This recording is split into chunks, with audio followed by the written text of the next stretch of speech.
Very good afternoon to you and welcome to KTN Weekend at 1. My name is Wilson Mburu and it is the 21st day of September, the year 2014. It is the first anniversary of the Westgate attack, and that is the discussion, or rather the topic of discussion in the bottom line discussion that we're going to be having later on this evening. And I'm now joined live by John Alanamu, who is at Charter Hall. John, a very good afternoon to you. What do you have for us this evening? Well, Wilson, we've got lots in store for you this evening, but in addition to this being the anniversary of the Westgate attack, this also happens to be the International Day of Peace, when Kenyans around the world, Kenyans and people around the world will celebrate peace as a concept and as a way of life. But Kenyans, of course, know this as a very different day, a very black day in our history.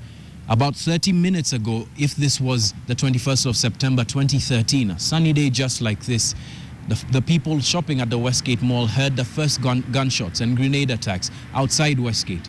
And a few minutes later, 4 men marched in and would stay there, we were told, for the next 4 days. An attack that was perpetrated against people of Kenyan descent and people from different nationalities around the world, prominent people and people just like you and me.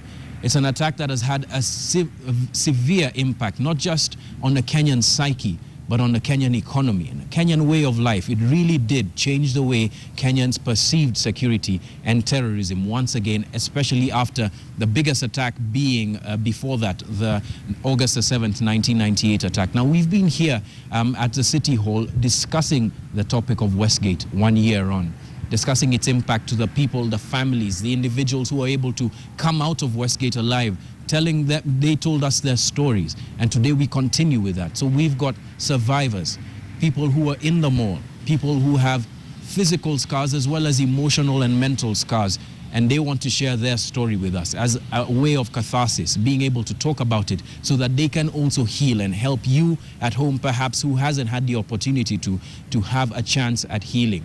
We've got different topics that we're going to be discussing in the line of the impact of what Westgate did to Kenya. And one of those areas where there was a severe impact on Kenya was the economy. Now, we've got Mohammed Hersi from Heritage Hotel, as well as Ahmed Abdi from the Eastleigh business community. Two different people from two different parts of our economic community, but people with a very similar story to share. We've been hearing statements from the Ministry of Tourism that tourism is down 25% of what it was last year and the year before. We have some very, very worrying figures. No sunshine statements could help bring up tourism in Kenya. We've got advisories that have hit us left, right and center with tourists leaving this country. What is the impact on the daily lives of people who depend on that industry? Of course, one of the more immediate impacts of Westgate was Operation Usalama Watch. That had people fleeing Eastleigh and people having very, very intimate and very negative experiences with the police. The Eastleigh business community has suffered greatly because of that, and Ahmed Abdi is going to be discussing that. We've also got people who have been analyzing security trends in Kenya and around the world, especially as regards terrorism, and how we can fight terrorism better, how we can move on from Westgate and create a better, more unified, more solid nation in terms of being able to fight terror and be able to create a more secure country. And in that line, we've got Andrew Franklin. He's a small wars practitioner. He's going to be speaking to us. But the way I'm communicating these messages to you was the same way many journalists on the ground on September the 21st, 2013 communicated to you live from Westgate, Ground Zero. We're going to be discussing the impact of media on the coverage of Westgate from that day onwards, as well as the impact of their coverage of terrorism. Did we do a good job in covering how Westgate played out? Did we fall short? Did we fall far short? We've got Dennis Itumbi. He's a digital and diaspora director in the office of the president, as well as a well-known blogger, Robert Alai, who are going to be discussing that subject. We've also got someone from Internews to be discussing that and moderating some of the opinions between whether we did right or whether we did wrong. It's a very, very serious conversation that we are going to be having today. But more importantly, we're also going to be commemorating and celebrating the lives of the people who died at Westgate. remembering them and remembering why it is important for us to have these conversations to be able to do better as a nation. We invite you to come and share in this conversation and join us in our live studio here at the City Hall. Lots of room. You can come and entrance is free. You can also join us on social media. Our hashtag for this evening, we've got quite a number, but 2 of them that you can follow is hashtag After the Siege as well as hashtag KTN Bottomline. You can follow us, all the presenters of this discussion, all the moderators of this discussion on our various Twitter handles. I'm on @JohnAlanamu. Yvonne Okwara is on @YOkwara. Ali Manzu as well, and Mohammed Ali is on Moha Jichopevu. You can follow all of us and follow this discussion, contribute, share your opinions, make your voice heard 1 year after the siege. And let's help make this discussion one that can help bring healing and bring positive emotional and physical steps to be able to create a more unified and solid country, fighting terror as well as being able to secure our homeland. Back to you, Wilson. Well, thank you very much, John, for that. We'll, of course, be joining John Alanamu, Yvonne Okwara, Mohammed Ali this evening as from 6:30 as KTN Bottomline continues. Let's move on. A section of Eastleigh residents this morning held a procession to commemorate the Westgate terror attack. The residents who marched along the First Avenue Road condemned terror attacks in the country. The residents who have bore the brunt of police swoops aimed at weeding out criminal elements from the area say that they do not harbor any terrorists. They say that they support the government's war against terror and have no links to the Al-Shabaab terror group.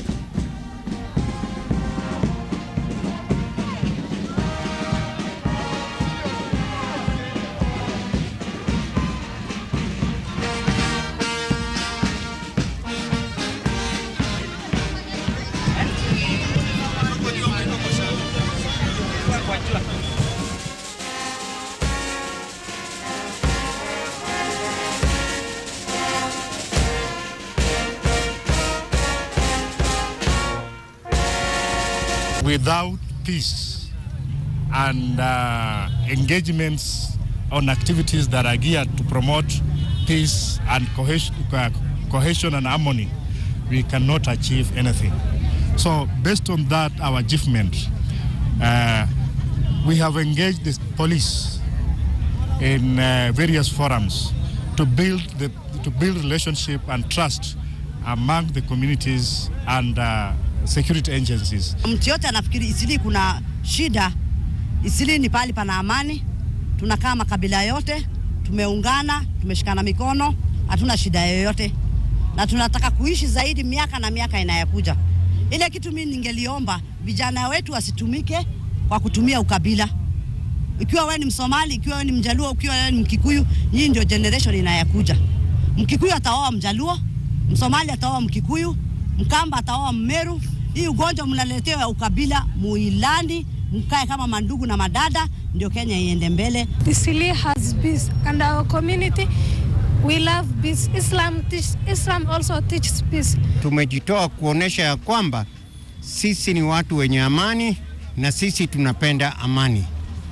Kwa hivi sisi tunaomba ya kwamba katika sehemu hili la Eastleigh limekuwa na jina mbaya, ikisemekana kwamba kila kitu kibaya yote iko katika sehemu ya Eastleigh, kusemekana Al-Shabaab, kusemekana Al-Qaeda na kadhalika. Nasi wakaji wa Eastleigh ambao tunakaa hapa tunahakika kwamba hayo mambo sisi hatuko ndani yake, haswa kwenda kukua kama dumping station, kama bali ingine inatokea gurneti au kitu kingine, yote watu wanakuja sehemu hii ya Eastleigh wakisema kwamba kimetoka katika sehemu ya Eastleigh. Nasi tunapinga hiyo. Sisi ni watu tunaunga serikali na sisi ni watu wa amani na ni wafanyabiashara ambao wanatengeneza economy ya Kenya kwa jumla. Now, as the country marks 1 year today since the Westgate siege, hundreds congregated in churches to pray for the victims, survivors, and the nation. Security was also heightened in most areas following a directive by the Inspector General of Police, David Kimayo, who urged all Kenyans to be on alert in the next 1 week and should notify police on any security threat that they may come across. On this day last year, terrorists struck Westgate Mall in Westlands, killing about 67 people and injuring hundreds of others in an event that lasted 4 days before the mall was secured by the police.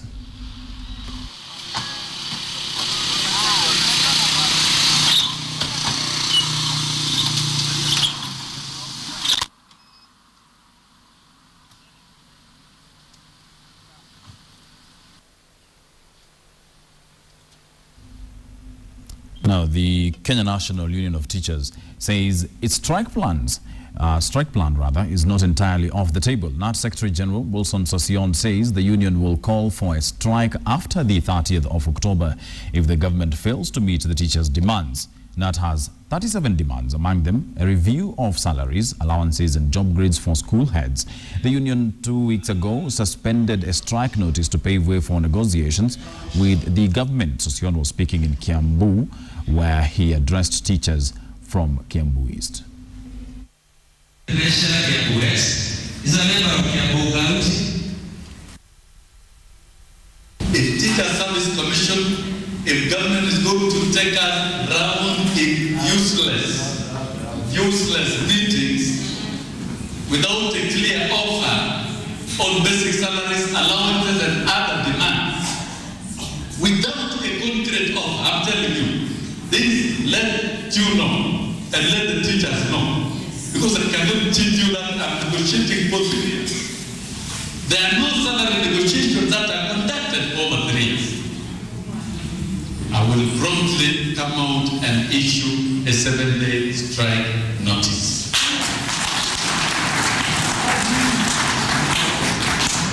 And once I sign that letter, I will switch off my phone and go to home. Now, as the inter-counties contest for the inaugural beauty pageant named Miss World Kenya 2014 approaches its launch, to unveil the crown was held yesterday in Nyeri in a colorful and electrifying event. Music, food, cheers, catcalls and general festivities graced the occasion that was attended by a large crowd. Leaders in Nyeri have called for concerted efforts to end raging alcoholism and drug abuse among the youth and instead concentrate on nurturing talents. During the event, Ms. Abigail Njoki, who's 23 years of age, a University of Nairobi student, was crowned Miss World Nyeri, while Bernice Wangeshi and Janet Njeri emerged first and second runners-up.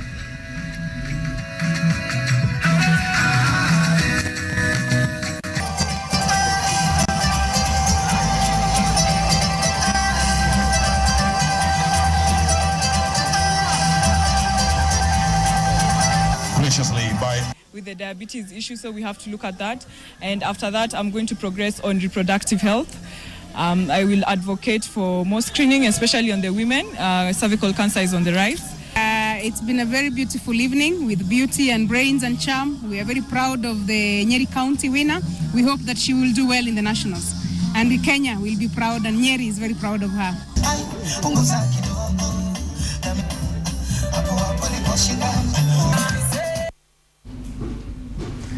I say she deserves it. Let's move on. 4 months after KTN highlighted the plight of residents of northern Kenya in their struggle to get national identity cards, an exercise to register residents of Wajir kicked off in Hodado area. Francis Mtalaki has more. 60-year-old Hasna Dahir is one of the many Kenyans from northern Kenya whose dreams of owning the national identity card has remained elusive for years now. This is her 5th shot at trying to obtain that crucial document that identifies one as a Kenyan. 42 years since she turned 18, she has lived here without an ID. As residents of Hodado area in Wajir County turn up for the registration exercise, Hasna can only pray that this time the dream comes true. Hajapata bado. Na mimi nitaenda kupata, nitatafuta hiyo kitambulisho. Na yeye hajapata bado. Sisi sote sasa tunatafuta ID card. But she's not alone. Her son Ibrahim Muhammad has embarked on the process of obtaining citizenship as required by law. For Muhammad, the journey has not begun too late. Aden Hassan is a father of 15 children. The firstborn is an army officer, but until now, he is still struggling to obtain an ID. Mtu hawezi kusafiri kwenda popote. Maisha yangu imesalia kijijini hiki. Nikiwa na mgonjwa siwezi mpeleka hospitali kwingine. The northern frontier has felt left out from the rest of Kenya given the lack of crucial services and infrastructure. In May this year, KTN exposed how youth in these areas have crossed into neighboring countries, others joining the Al-Shabaab group in Somalia out of feelings of neglect and inequality. Kuna shida ya usafiri haswa sisi hatuna gari. Kwa hivyo kufikia watu katika sehemu ambazo wanaishi huwa ni shida. Kutoka 1990 mwaka wa 1990 akina mama wazee na mpaka saa hizi hawajapata ID card. Local leaders in Wajir have welcomed the move and will be responsible for vetting their locals to prevent registrations of non-Kenyans. Francis Mtelaki, KTN. We'll take a short break now, but don't you go away. When we come back, Victor Wanyama is on fire. Kuru Ichesang and Nancy Kimayo registered wins at the inaugural Chemususu Half Marathon held in Eldama Ravine, Baringo County this morning. The race was ran on the tarmac and on the slopes of Chemususu Forest.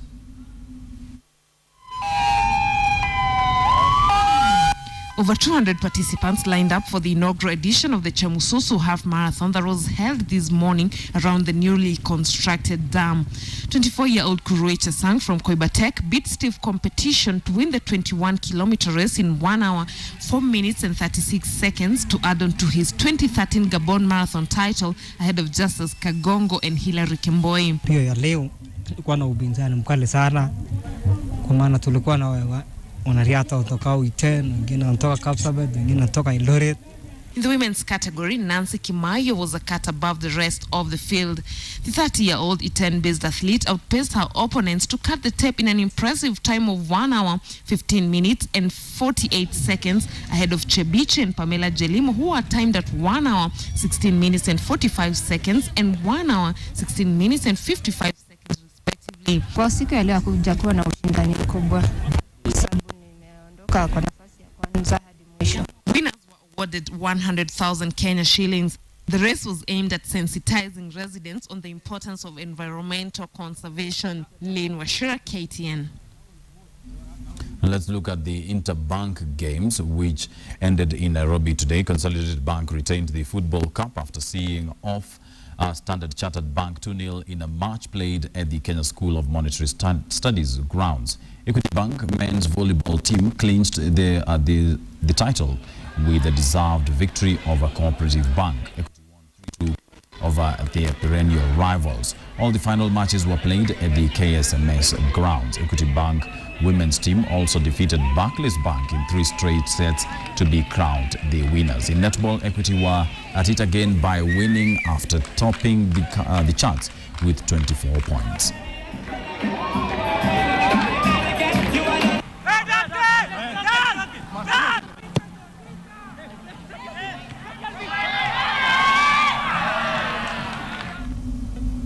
My director is on my case, wants me to say something about Arsenal. Here's what I'll say.